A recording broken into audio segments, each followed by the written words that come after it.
Yeah. So I think you want to share your experience during this Yes. painful time with us. Yes. Mm-hmm. I think you know, a lot of people are suffering and frustrating, and Yeah. and so I think we would like to hear your experience and what God revealed to you and showed to you during this painful moment. Yeah. So can you share a little bit about? Yes. It's okay if I like start from like even before I came to know Lord, I have like every year something come up, and I pretty remember that how this suffering is part of my life, and it's like a mosquito to me, like every year come and bite. I just wanna take a moment and as I grew up, should I share now? Yeah, sure. Okay, so I grew up in a village in eastern Pakistan, small village, and everyone know everyone. And my life was like we grew up in Catholic. I was trying to be look good. My family, like some of drugs addict, some of alcoholic. My dad was very alcoholic, and I had like abusive childhood. I have a lot of anger, lot of bitterness, lot of questions in my heart. So that stay like really continues. When I turn 13, I see there are so many. That time I kind of start figuring out the things like why my brother has to suffer into the prison because of these false accusations, why we have this problem. Then my dad went to the bed for sick for 3 4 years, and it was like really one after another. It's like you don't have time to share your problem because problem is too much, like racism, like everybody, like this kind of things was really crazy growing up. So when I turned 17, I met someone who think like really cared about me, but it was also trying to change me to that person religions, and that was like really shocking to me. So this is where I find Jesus, personally encounter Jesus through these trials and accepting Jesus. I thought when I now gospel is really giving me strength. I thought when I came to know Lord, my life will be better, and in some sense it's get better, but also challenge. So when I'm 17, I gave life to Jesus. 18, you hearing me? Yeah. On 18, when I turned 18, I have another challenge in my life, which was like really really big. When I turned 19, I came here, start living with my brothers, and then I find job. After 6 months, I get the promotions, but then this roommate start against me. Like they get against me. They're trying to really manipulate me and trying to. So then one day I came and they put my stuff outside the room because they say you are Christian and we are different religion and we don't want to be anything with you.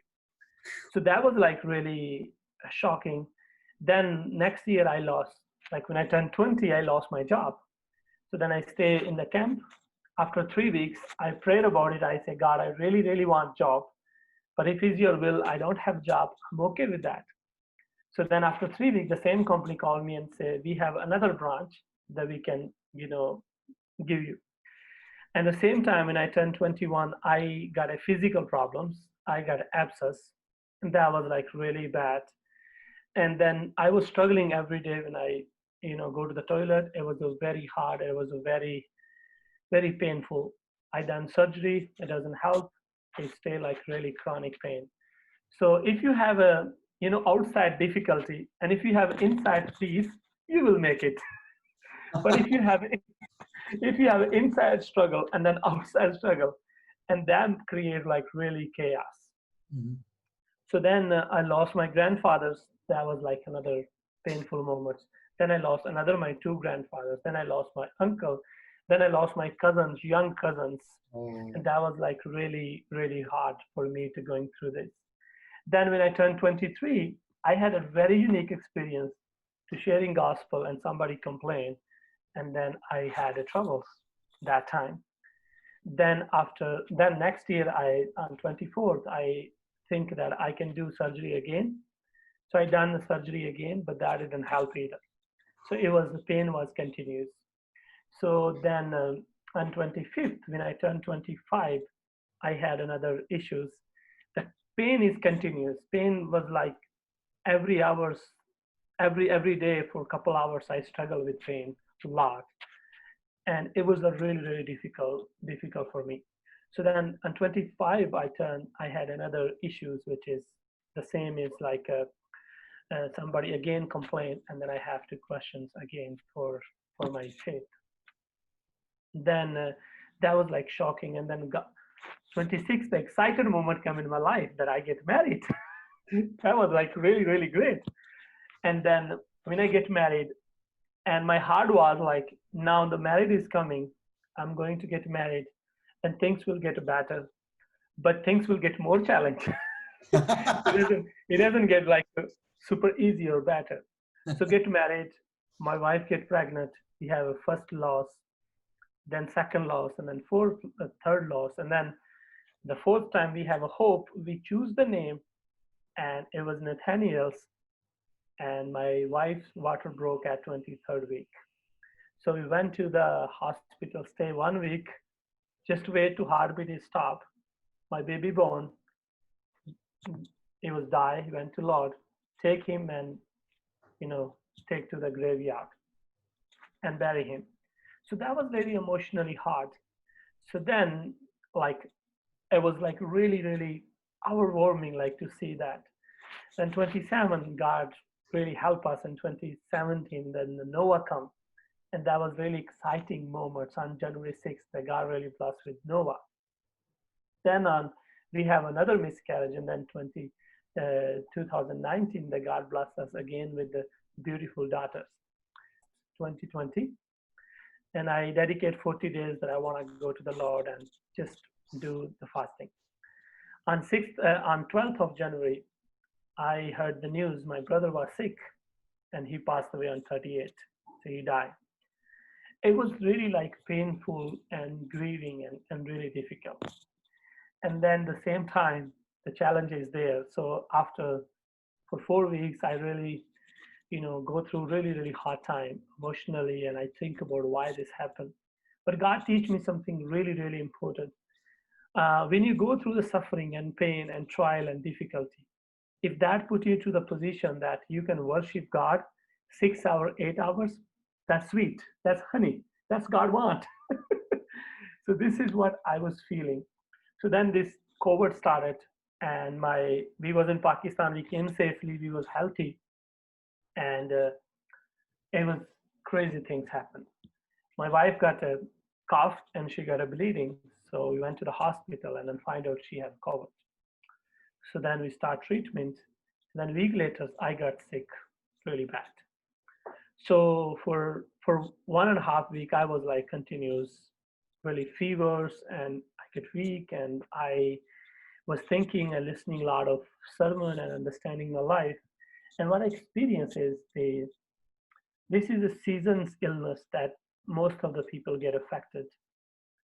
But what happened, the most people don't know how to use this sickness well to represent Jesus or represent God. So I kind of figure out this corona is nothing, basically. Jesus is matter. Jesus is the big things in my life. So when you find out like this week your wife, next week your kid, and then the other week you get, so then kind of that really put you into the position like what to do. And Job really helped me to go through this period. And Job says like he lost everything in 1 day. And then he went to the Lord and says, I'm going to worship you. Then he got a physical sickness. And then he says, Lord, I want to worship you. And then he says, my Redeemer is alive and I will see him. So that really encouraged me like something, wow, this is not and I feel, even I was sick, I feel like somebody's standing with me. Jesus is standing with me and sitting on my bed, and he says, it's okay, son. You're going to make it. It's okay. It's going to be okay. At the same time, the crazy things happening that every month since these things began, every another week actually, we have a 2 or 3 baptism We have people who make a relationship with God. Like, like this exciting things making me, like when I heard this news, you know, the things you most love, and when you see that happening, you are sick and you will feel healthy because that really brings joy in your heart. And that's really helped me to understand. So three things is really helped me when I go through every years. I see mosquito come and bite me, and three things is really really helped me to understand the God. One thing is the gospel preached to myself, like read a lot of gospel and preach to myself, like, hey, you know, this is a good news. When person is hurting and having a hard time, he do not need any advice or any suggestion. He need a good news. You know, and that's what I feel like. I stand before matter and I read the gospel to myself, and that was the first key that I find helpful. The second is music, gospel music. Worship is such a key, and God is midst of everything. And I was listening over and over Amazing Grace, and then I was reading about the person who wrote this song, and it was in John Newton, and he has a really hard life. He was in a terrible positions when he wrote this song, and what in his documentary I read is he won't be able to write this song if he doesn't go to the suffering, doesn't go to the trial, doesn't go to the difficult time, because God showed him that he's bigger than his little this job. So that was like really to music was really helping me to go and just to concentrate. And the third thing is silence. So when things is happening crazy, what I find is I have a way that I can yell at people and be angry and be be just mean, and I think that's how our human nature works. But I find that the silence is pretty great. Like just be silence and feel presence. And doesn't mean like you don't talk to anybody, but uh, just like take a break and take your pain and say, God, your scripture says, if bring your worry and your burdens and lay on me. So I'm going to walk and I'm just hanging you there, and you can take my burden for a while until I get better emotionally, physically, and then I'm okay to continue to put my hand on the plow and keep going. So that things really, really helped me to really understand God grace, and it's not over. The suffering is not over. It's going to come more suffering in our life, in our body, physically, spiritually, or mentally. Anything we can struggle. There's no guarantee. Nobody ever thought in 2019 May month that going to be next year going to be Corona. Nobody know that, but this is what 2020 bring all of us. And I think I do not have any complaint, any grumblings, any like angry. I mean, like, oh, why this happened? I just encourage, but I was a little frustrated, and but that's how I think the human nature is. Um, I find very helpful the supportive around friends with me, like honorary church, like your church, and then my church, and then other churches, and then my ministry friends, and then like they were just praying for me, and I feel blessed. I feel great. I enjoy, and there's more mosquito to bite, not always. So what I want to encourage people is um, there is multiple way that we can escape from the suffering, and this is what I done a couple of years ago. When I get into the tide or burnout or in suffering, then I start accusing my past. I start accusing other people. I start blaming other people. But then this corona is really remind me, I am living all of my life. The one man who took my all blame. And if he forgive me, like Charles Spurgeon says, if the man knows that he's forgiven on the earth, he's the richest person in the world. Which means he really overwhelmed his grace and understand deeply that he is forgiven and he's the richest person in the world.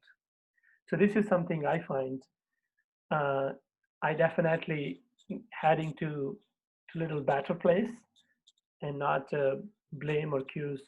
I mean, I think, so this is what 1 Corinthians 15:10, the Paul describe. It says, but by the grace of God, I am what I am, and his grace toward me was not in vain. On the contrary, I work harder than any of them, though it was not I, but the grace of God that is within in me. So it's really the grace of God is really helped me, to keep focusing on, keep trusting in Jesus in this time. And anytime pride can knock us down, like, hey, like you done so much, you done like this kind of things, like, but that's only if I do little hard work.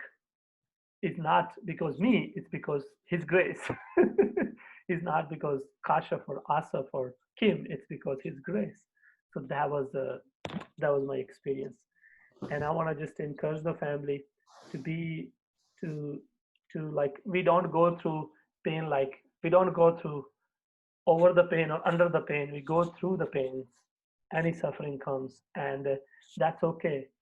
We want to be aggrieved, we want to be sad about our pain, but we don't want to be despaired, like, oh, hopeless. We are grieving and having suffering in hope, not without hope. We are going through pain with hope, not without hope. So that's what I experienced.